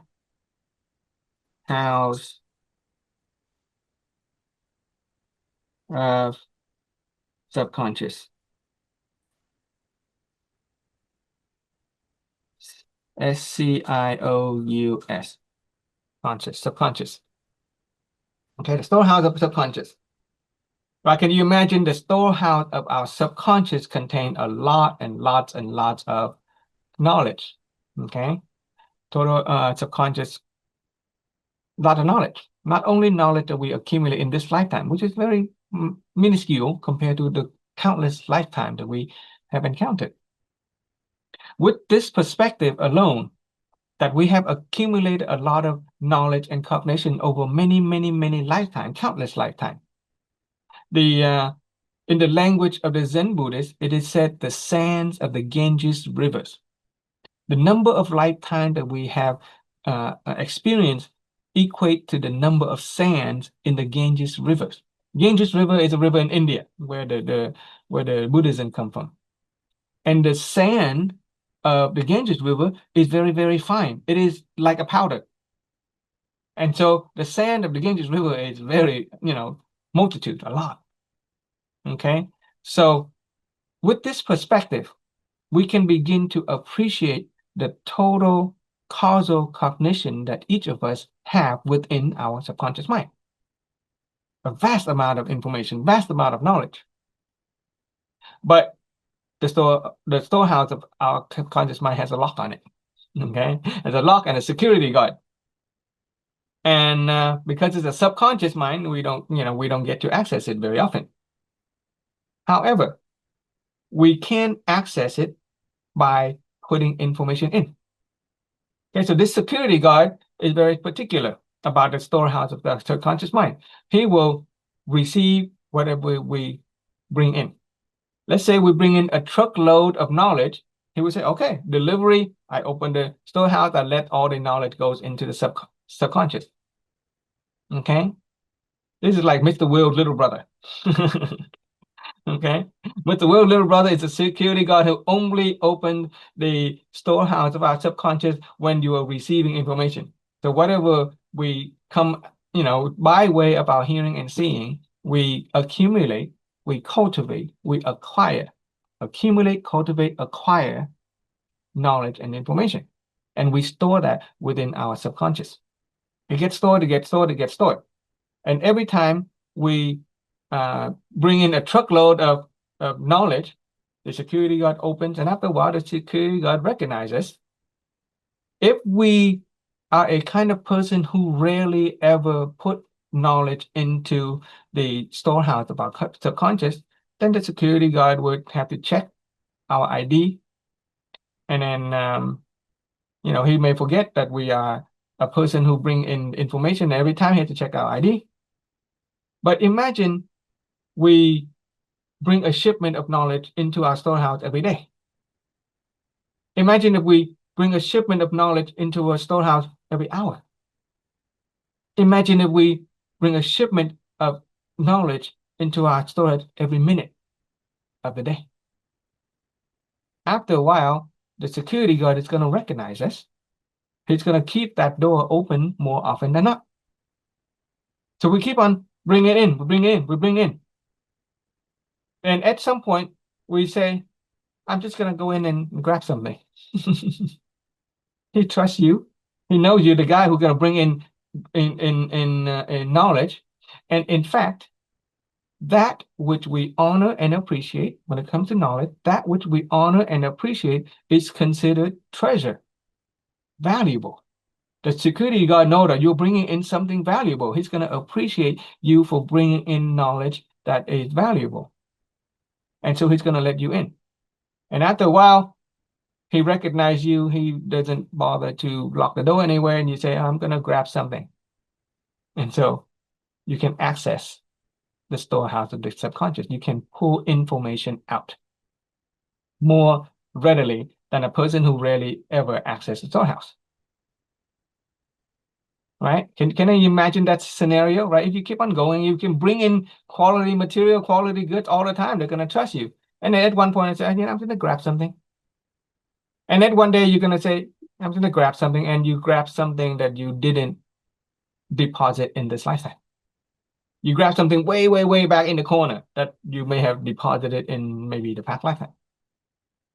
And as a consequence, we may be able to access some knowledge that we did not accumulate in this lifetime.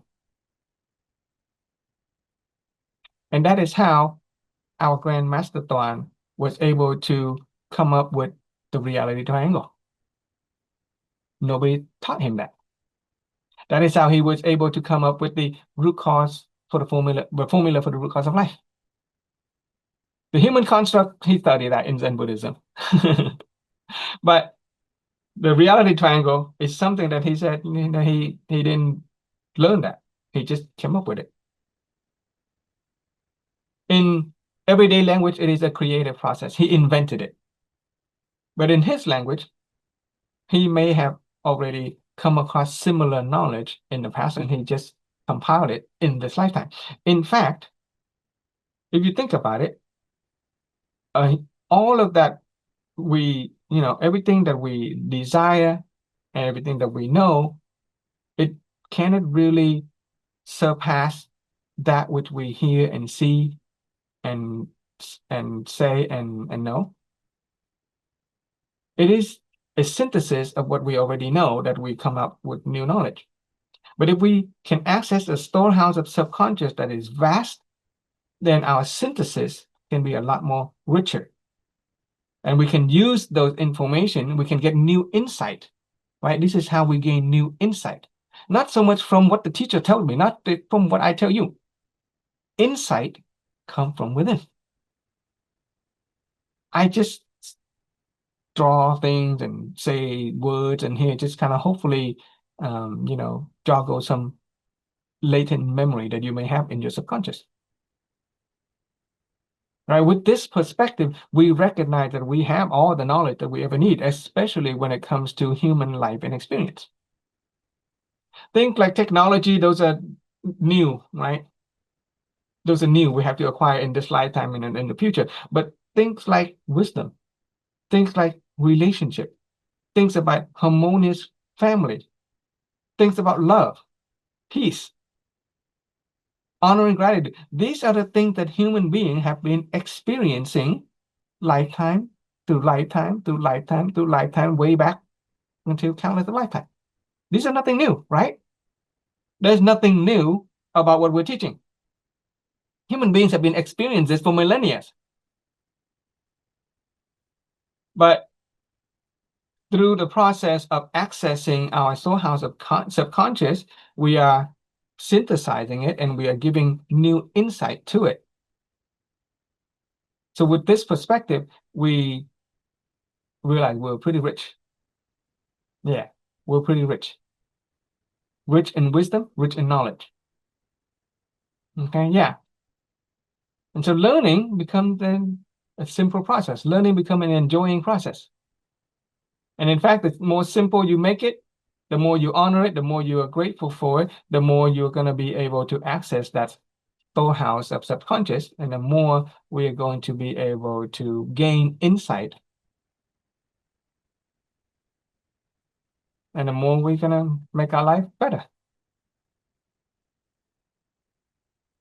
And that is what it means in the mentor declaration, to enrich, to what does it say? To become and to evolve. To enrich, to master, to become, and to evolve. To enrich our knowledge and wisdom, to enrich our mentality, to enrich our character. We will talk that in the subsequent days. To enrich our physical vitality, our competency and power, to enrich our material well-being. Okay? To enrich our virtue, to master our inner being, master our health, master our relationship, master our finances, to become more sagacious, meaning more knowledgeable. I remember Ron was trying to say that word today, in the sagacious, okay, meaning sage, knowledgeable, to become more knowledgeable, become more sagacious, more erudite. Okay, there's a word that we never come across. We don't ever use it, but it has to do with knowledge and understanding. Okay, to become wiser, to evolve. We'll talk about evolving into 9 types of human beings that is beneficial for the world.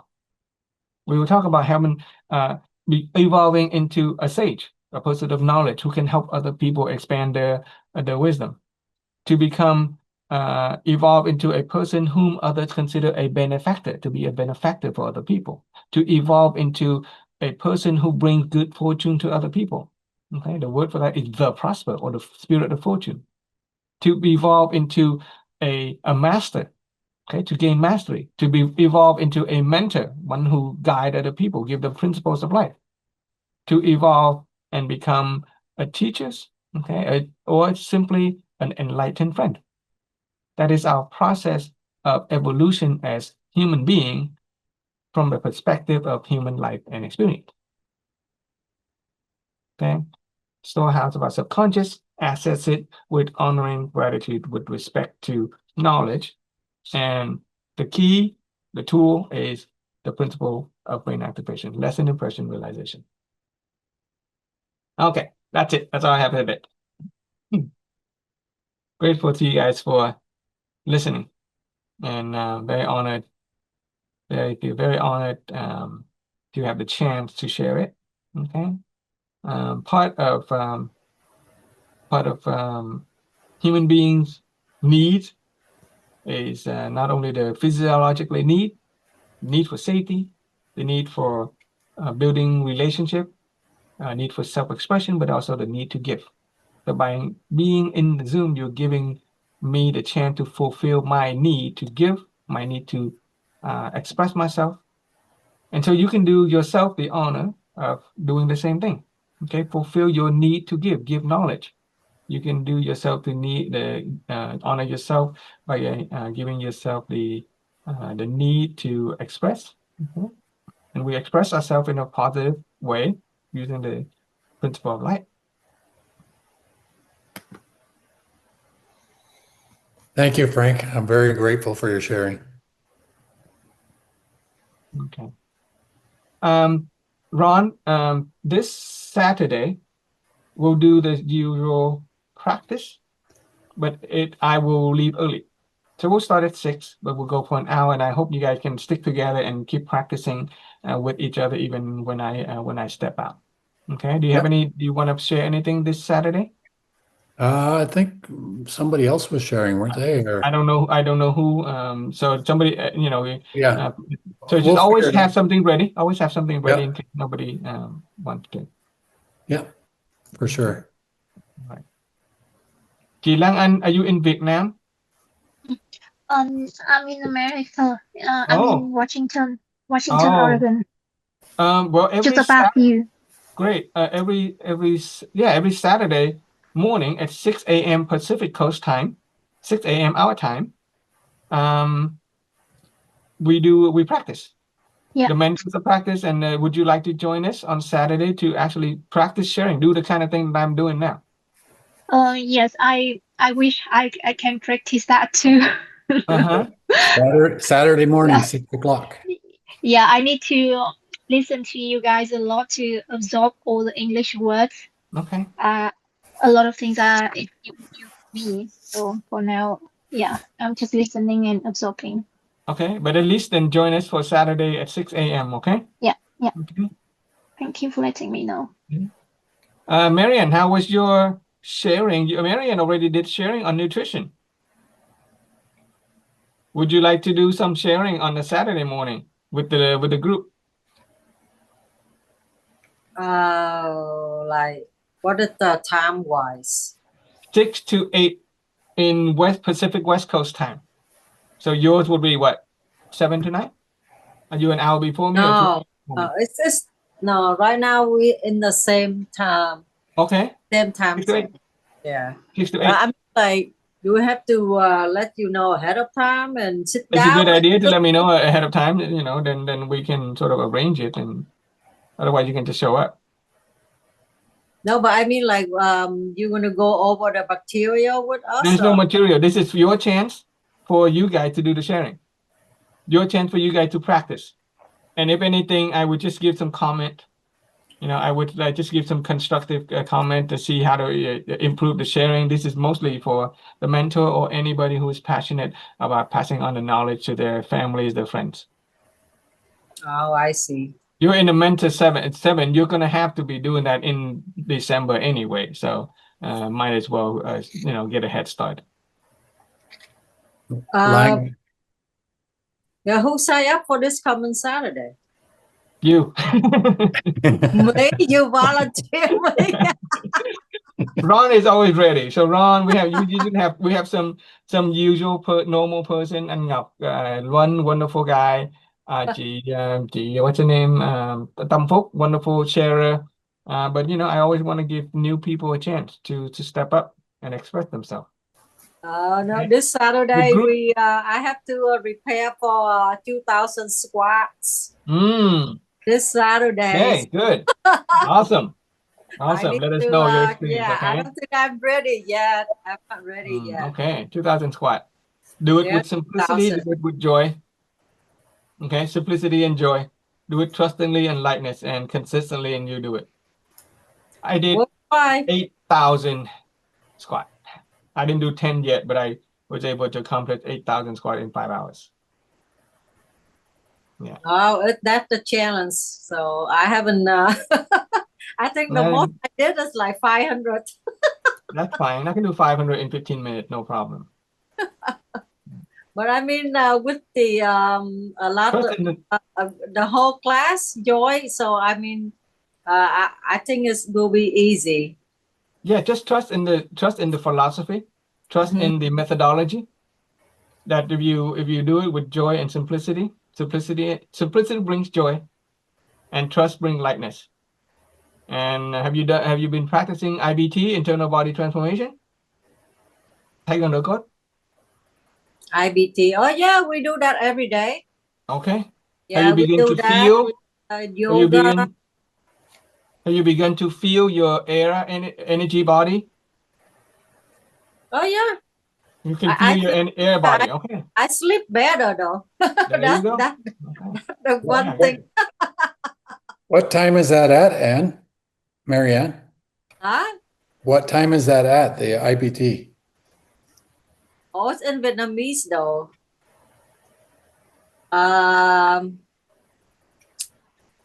Pacific West. Let me see. It's every day from 7 7 7 a.m. in Vietnam. Hmm. There are actually 3 sessions. Oh. There's usually 3 sessions. There's the Vietnam time, there's morning, noon, and evening. And Hmm. for several months, I was able to host the English, but now because I'm staying up late to help with the translation, I'm not able to get up in the morning and do it. But I think after, I don't know, at some point, somebody will will do the English. There's talk of translating it. There's talk of translating it, so we just need to find somebody to translate it. It's probably best to just have somebody transmit it and just teach it, without. No, but this section is especially for Mentor 7. Yeah. Mhm. Yeah, we do more intense. Okay. Yeah, we do it on. Yeah, it's Why not don't like you do the English? If your English is pretty decent, why don't you volunteer to be the translator? I don't even understand the principle myself. Okay, never mind then. She need more accumulation, cultivation, and acquisition. Exactly. Okay, no problem. I Alrighty. yeah. I still don't Okay. understand the full principle though. I'm still learning. Okay. Yeah. Have you seen my videos? Have you seen the videos with Ron and Hoa doing IBT, internal body transformation? Yeah, I saw that. Yeah, I did. Okay. Mm-hmm. So especially if you need to just review the first 3 video in the season, which you have to scroll all the way down to the bottom, I think. The first 3 video of season talked about the principles. All right, Frank. Thank And you. there was a video where we used the breath energy pumping technique to improve our recovery after the squat. After the 8,000 squat, my legs were hurting quite a bit. And we were able to use our breath energy, pump the air energy to the legs and the knee. And it helped with the recovery. Yeah, that's what we are learning now. Okay. Yeah. Frank, can I ask you one more question? Yeah. You said you're teaching late at night or translating late at night. What classes are you That's translating? not class. That is the meeting of the translator. We are Oh, practicing I see. Okay. the vocabularies. The Oh, okay. vocabulary. I got Yeah. it. The vocabulary that you are hearing every day, that comes out of the work that we do the night before. Yeah. Yes. So Miss Ann Trang and Miss Lin Lei are the best translator. Miss Ann Trang particularly, she's very consistent with being able to use the latest up-to-date vocabulary. So you can, be confident that the vocabulary you get from Miss Ann Trang and Miss Lin Lei are the latest vocabulary. Me, I'm experimenting. You guys are my guinea pig. Okay, we are. Yeah, that's what I do. I use these session to experiment the language and the vocabulary. For example, I use ChatGPT to give us this one. By honoring, we claim. Through gratitude, may we sustain. Okay, that's a nice little rhyme that help us remember. And that is the Vietnamese translation. If you do a direct translation, it's weird. But I understand yours better than Ann Chang though. Ann Chang, she had monotone, so I mean, after hearing a while, I fall Yeah, asleep. just because you think you understand me more doesn't necessarily mean you get the benefit of the transformation. Well, There's the I conscious part, understood. and then there's the subconscious part. Miss Right. Anjang has that ultra balanced tone, which is almost hypnotic, and it'll program your mind. Me, you may enjoy because I'm all over the place. But if you're serious about transformation, you look for somebody who has a tone of voice that is almost hypnotic. And it's that balanced, monotonic tone to it that will actually reprogram your brain. It's like Tai Okay. Tuan. Yeah, like him. Tai Tuan, when I was at the offline, even though I couldn't understand him, his voice just, I don't know, you just listened to it. Yeah, people fall asleep and wake up transformed. They don't understand why, but their life is better. Yeah. As opposed to go to a speaker who is really inspirational, who is very motivating, you feel very good, and you go home and you don't change. Mhm. I'm trying to get to that level. Okay. Yeah. Yeah. No, That is called you're doing very balance well. and positively oriented. Okay. I'm still not as balanced as they are. So pay attention to that. If you're going to be a mentor, you want to learn to maintain a degree of balance when we speak to another person when you do your sharing. Yeah. That's a lot what I have to work on. Mhm. Yeah. Okay. All Thank you right. so much. Okay. Any last word, Andrew? Thanks, Say Frank. It was a loaded class. Mhm. It was loaded with material. It's flying everywhere. Yeah. On average, there is a lesson to be learned every 20 seconds or so. Okay, that's why a person can go back to a previous 10-year-old video and still learn new things. Take for example, we've talked about honoring gratitude. We talk about resentment and blame. We talk about the veil of taking for granted. A lot of stuff. So that's why the video is available for you to review. Okay, even a master, a postmaster, they go back to the same old video and they still get something new. Because this knowledge is not the same as like science and math. Once you learn that, there's nothing new to learn. This, when you go back, our awareness expands. And when our awareness expands, you go back to the same material, you understand it in a different way, a higher, a more expansive way. And the knowledge and information becomes more meaningful. Yeah. So that's the beauty of transformative knowledge as opposed to informative knowledge. So thanks again. You guys have a good night. Bye-bye. Yes. Thanks. Thank you, Frank. Good night, Thank you. guys. Good night, Bye. everyone. Good night. Good night, everyone. Good night.